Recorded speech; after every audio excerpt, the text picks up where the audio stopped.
mbokk yi jërë ngeen jëf seen ànd ak télévision Futur Média ñu am mbégte ànd ak yéen ci soir d'info di dalal Moubarak Lo économiste waaye it nekk maire de Ñomre donc double casquette foog na am na benn casquette politique boo xam ne mën nga ko sol waaye it ci wàllu koom ak tolluwaayu réew mi waxtaan seek yow dina am solo laal ñu ngi lay nuyu. waaw mi ngi leen di fay ñi ñuy seetaan ñëpp. alors kon situation réew mi indi sax conséquence su jàngat ci wàllu économie bi ñu bëgg a def dañuy tàmbalee noo gisee tolluwaayu réew mi gis nañ ni bind nga interview ak yooyu yëpp xët woo xam ni génne na chez nos confrères de Dakaractu boo ñu ko doon tënkal sa gis-gis ci situation réew mi lan la.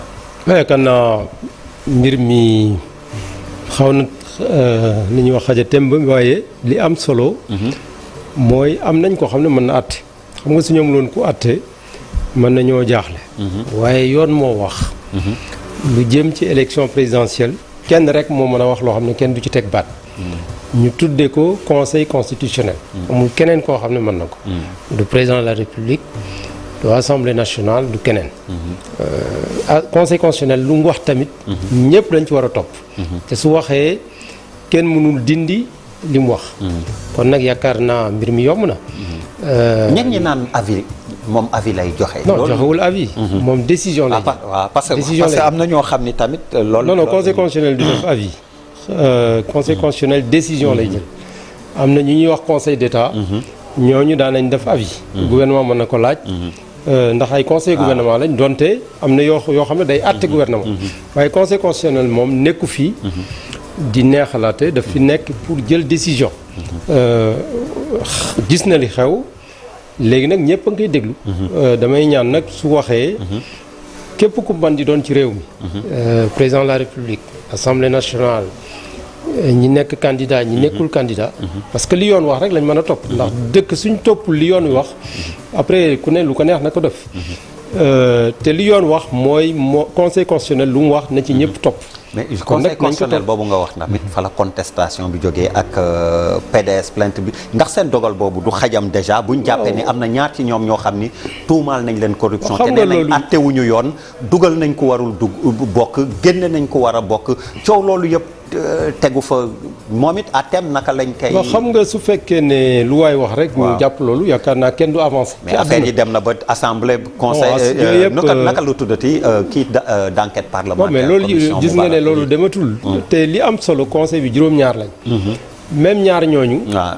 mënuñoo yàq liggéeyu conseil. je pense que dañu war a àdduna di avancer mais mënuñu di avancer di arrêter. mbir mi am na lu ci ñu ko arrêté. waaye nañu bàyyi conseil constitutionnel mu liggéeyam. yóbbu nañ fa mbir mi léegi moom dana wax te su waxee damay ñaan kenn bañ a ñëw di wax leneen. parce que loolu ku ko def rek pour man wàcc nga yoon. looy junj noonu.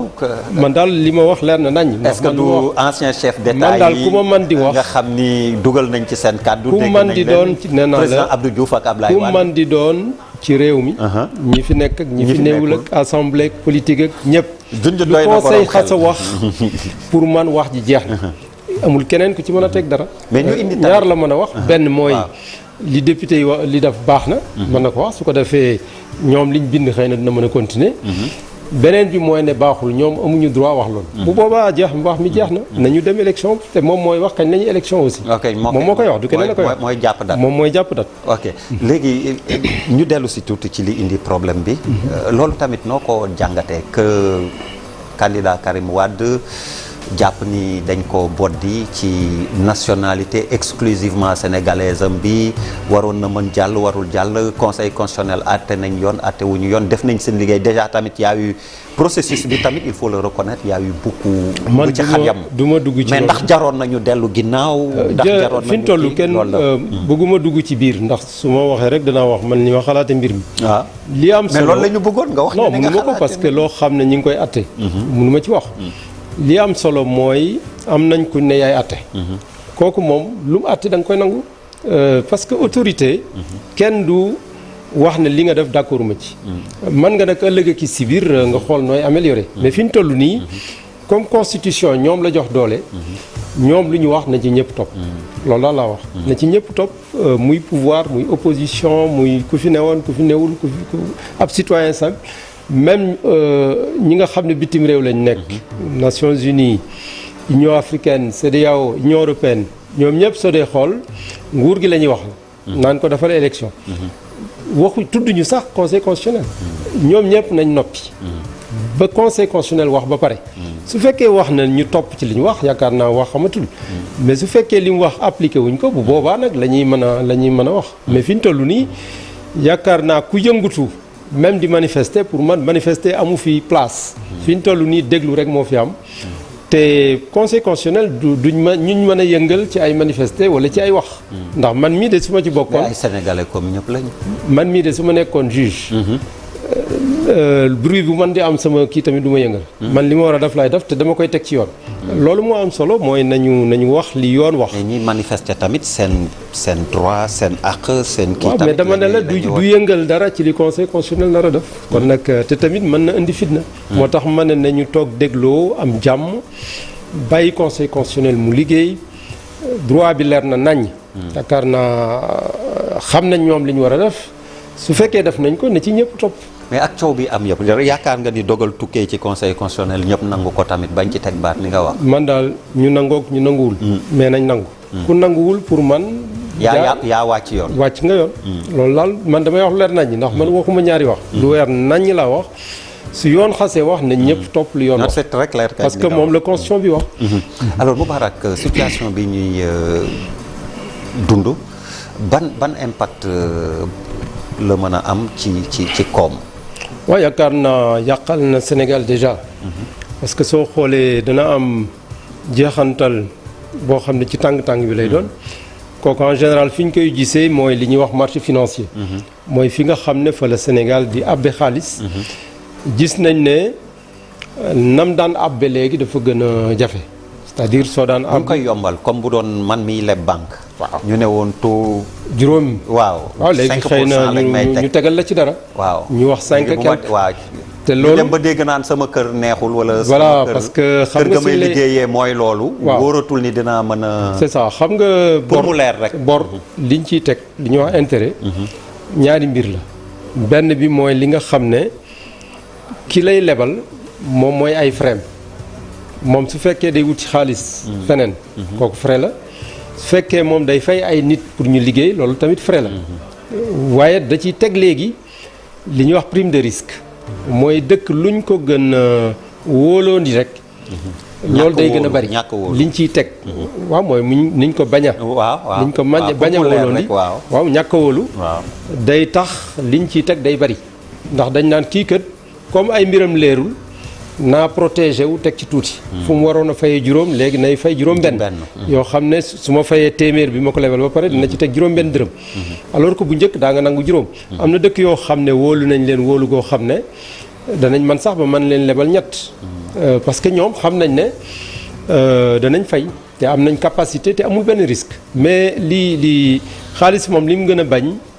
mooy lu leerul. loo xam ne ëllëg ki si biir sa xaalis bi nga jox mën nga ci bañ a jot.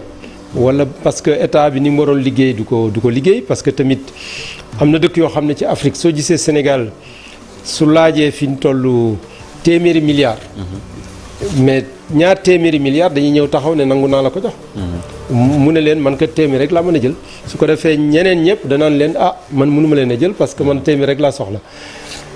am na dëkk yoo xam ne fi ñu toll suñ laajoon téeméer mais juróom fukk sax du ñëw taxaw ne parce que wóoluwuñ dëkk boobu dañ naan kii mënta fay te du ñu sànni seen xaalis loolu mooy li nga xam ne mooy jeexantal bu njëkk.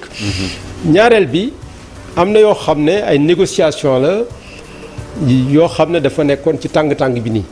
am na ñoo xam ne dañu bëggoon ñëw investir Sénégal. ci domaine yu bari. suñ gisee ne dëkk bi yëngatu na ñooñu dañuy daal di xaw a ragal mën nañoo dellu tuuti. du jàggee ne xëy na danañ bàyyi. waaye su fekkee am na yeneen dëkk ndax en général koo xam ne mi ngi indi xaalisam. dafa am yeneen dëkk yu bari yu muy comparé. danaan Sénégal kat wóolu naa ko ndax fii dëkku jàmm la. mais su gisee ne Sénégal ak yeneen dëkk yee yam ben day jël dëkk bi nga xam ne xëy na moo gën a yomba liggéey. donte mook Sénégal yam situation. am na dëkk yoo xam ne sax dañuy dem. seen contexte stabilité gën a baax bu Sénégal moo tax ñun li ñu yàlla may mooy suñu jàmm ak teraanga gi fi am ak bëggante gi am ci nit ñi kooku suñ ko ñàkkee rek xamal ne dara desetu fi. parce que ñun xëy na tam lañ am ay pétrole ak yooyu ndax bu njëkk dañ daan wax. xamuñu pour yow pétrole facteur économique ak critère économique bu am solo la. bu am solo la mais loolu. est-ce que sax bi bu li ñuy njëkk wax avant xaalis bi. non mais facteur politique yi. mooy tax jàmm su fi amee.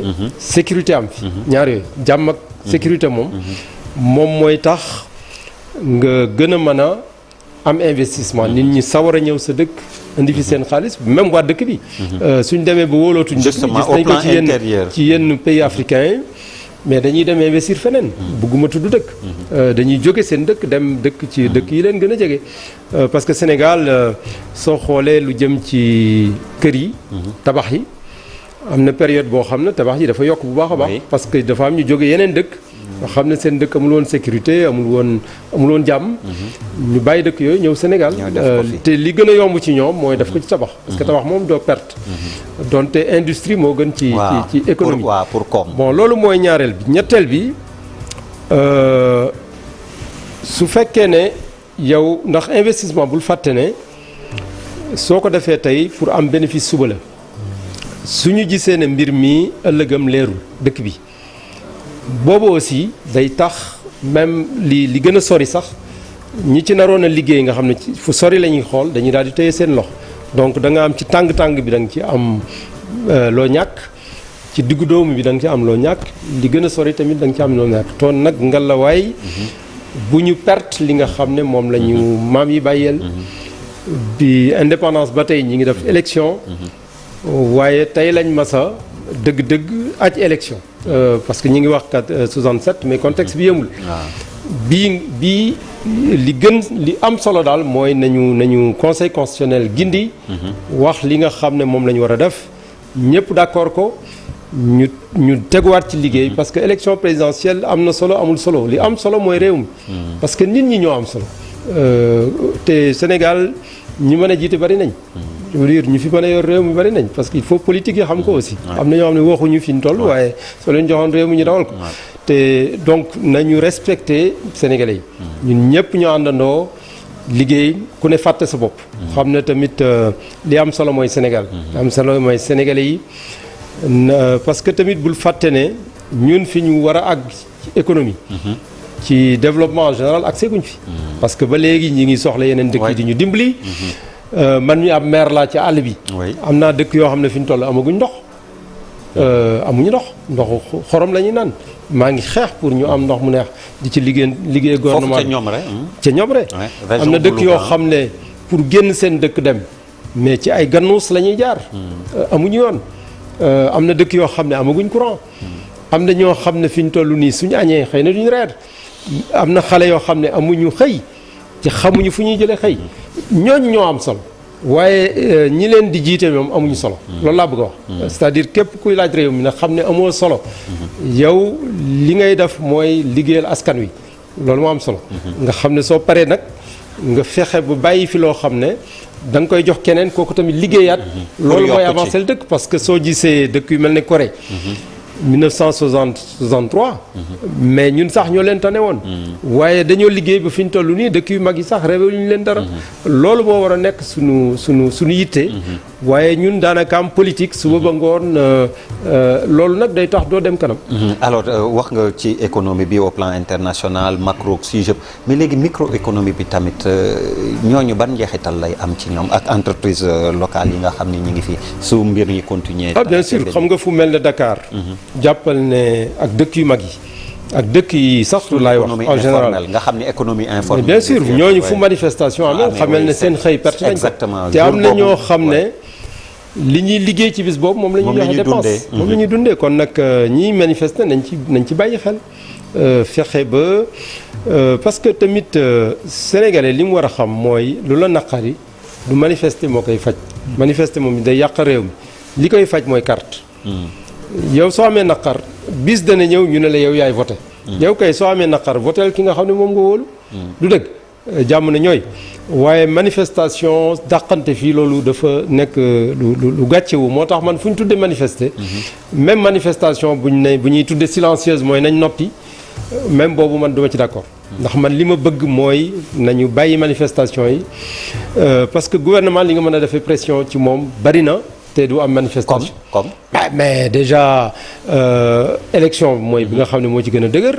mais grève am na ak yooyu yëpp donc loolu moo gën. te am na dëkk yoo xam ne sax suñu grévé. fu mel ne Corée dañ daan grève jël lu xonq teg seen biir teg seen géññim nañu jàng yooyu. yaakaar naa moom moo gën waaye mbedd mi moom mënut a faj lu bari parce que mbedd mi xale yoo xam ne. seen àdduna rek dañ ko waroon a defar ñoom ñoo ciy gaañu parce que c'est rare nga gis ñii woote manifestation yi sax ñoom yëg ci dara donc voilà donc nañu respecter Sénégalais yi ñu xam ne réew mi ñun ñoo ko bokk ku ne fàtte sa bopp yaakaar naa suñ fàtte suñu bopp ci la ñuy mën a jariñ réew mi mais tant que nit ki ngi xalaat boppam loolu foofu la problème di amee mais soo fàtte sa bopp yaakaar naa lu ñu mën na teg ci digg bi rek juboo rek lañ mën a def parce que xam nañ ne réew mi moo am solo. kon yow daal benn pexe rek nga gis bu ñu doon laajte solution yow benn solution nga am mooy li kàddu. conseil constitutionnel. waaw su ko waxee na ci ñëpp topp. ñu tënku ci su nee nañu arrêté. waxtaan moom sax du tudd waxtaan. mais su nee nañu arrêté ñu xool ñu defaraat mbir yi. waaw ñu dem. su fekkee nee na. assemblée nationale possible na tamit. mais man loolu du weddi boppam ma ci dugg parce que su ma duggee rek mais est-ce que du weddi boppam tamit xam nga su ma ci duggee rek danaa waxee sama avis man mii du. xam naa lépp wax sa man jàng naa loolu yëpp. ndax loolu laa jàng.